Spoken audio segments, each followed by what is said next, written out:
baada ya draw ya hatua makundi klabu bingwa barani Afrika kutoka.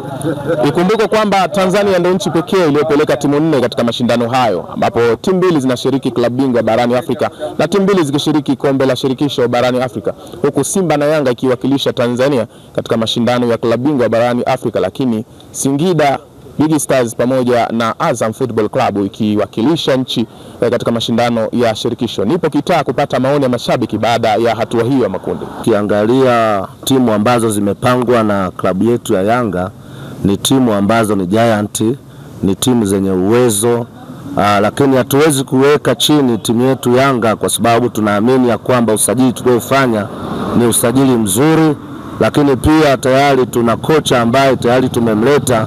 Tunaamini kabisa ya kwamba tutafanya vizuri kwa namna ambavyo tumejipanga, na tuliamini katika makundi yoyote atakayekuja tutakabiliana naye. Haijalishi ya kwamba sisi ni underdog, watu wanatuchukulia hivyo, lakini tunaamini kabisa kulingana na timu ambayo tuko nayo na kikosi chetu. Tukimwangalia Pakome tunaye pale, tunaye Prince Dube, tunaye pale viungo wazuri tu, tuna mabeki wazuri na usajili ambao tumeufanya, tunaamini kabisa tutafanya vizuri.